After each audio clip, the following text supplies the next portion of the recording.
Pushpa two the rule Sukumar താഴത്തില്ലടാ. ഈ ഒരുമാതിരി കേട്ട പടം ഉണ്ടാക്കി വെച്ചേക്കുന്നു. പുഷ്പ എന്ന് പറയുന്ന സിനിമയുടെ വിലയും കൂടെ കളയാൻ വേണ്ടിയിട്ട്. പുഷ്പ എന്ന സിനിമ അടിപൊളി ഒരു സംഭവമാണ്. അല്ലു അർജുൻ്റെ ഒരു ടെംപ്ലേറ്റ് ക്യാരക്ടർ കിടുക്കനൊരു സിനിമയായിരുന്നു. അതിൻ്റെ സെക്കൻഡ് പാർട്ട് വരുമെന്ന് പറഞ്ഞപ്പോൾ ഒരുപാട് പ്രതീക്ഷിച്ച് ആദ്യത്തെ ദിവസം തന്നെ ടിക്കറ്റ് എടുത്ത് പോയി സിനിമയും കണ്ട് 3 മണിക്കൂർ 20 മിനിറ്റ് സിനിമ നമ്മളെ വധിക്കുന്ന അവസ്ഥയായിരുന്നു. സിനിമ തുടങ്ങിയപ്പോൾ ഉള്ളൊരു ഫൈറ്റ്, എന്തോ ജപ്പാൻകാരെയൊക്കെ കൊണ്ടുവന്നിട്ടുള്ളൊരു സീനും ഒന്നിനും ഒരു ഇതോ ഇല്ല.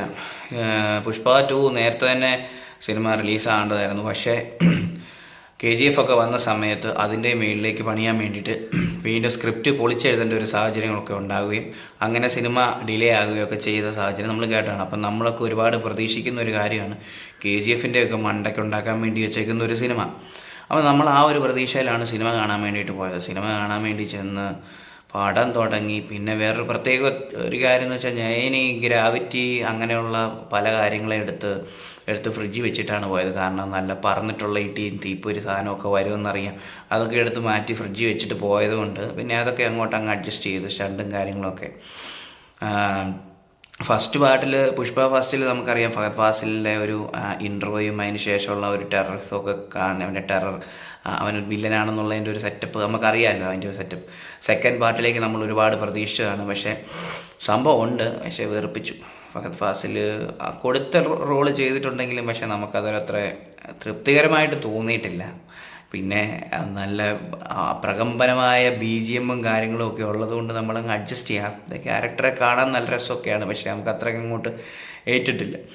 അല്ലു അർജുൻ സിനിമകളിലെ ഏറ്റവും വെറുക്കപ്പെട്ട സിനിമയായിട്ട് പുഷ്പ 2 മാറുകയാണ്.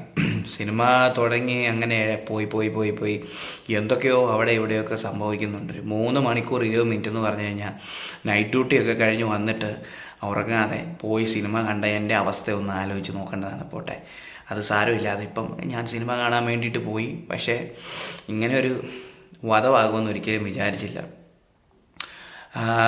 എന്താ പറയുക, സിനിമയിൽ എടുത്തു പറയാനായിട്ട് പ്രത്യേകിച്ചൊന്നുമില്ല. പിന്നെ ക്ലൈമാക്സിലെ ഫൈറ്റും കാര്യങ്ങളൊക്കെ ചുമ്മാ ഒന്ന് കണ്ടിരിക്കാം. പക്ക ഒരു തെലുങ്ക് പടം കാണുന്ന ഒരു രീതിയിൽ കാണുക എന്നുള്ളത് മാത്രമേ ഉള്ളൂ. പ്രത്യേകിച്ച് മേന്മയൊന്നും പറയാനില്ല സിനിമയ്ക്ക്. ജസ്റ്റ് സൂര്യയുടെ കങ്കുവ കണ്ടതിന് ശേഷം ഈ പറയുന്ന നമ്മൾ ഈ വലിയ പടങ്ങൾ ഒരുപാട് പ്രതീക്ഷയോടെ കാണാൻ പോകുമ്പോൾ നമുക്ക് പറ്റുന്ന ഒരു ഇതാണ്. ഇപ്പം അത്രയും ഹൈപ്പ് വന്നിട്ട് അവസാനം ഒരുമാതിരി കാറ്റ് കുത്തി പോകുന്ന ബലൂണിൻ്റെ അവസ്ഥയായി പോകുന്ന ഒരു രീതിയാണ് സിനിമകളൊക്കെ.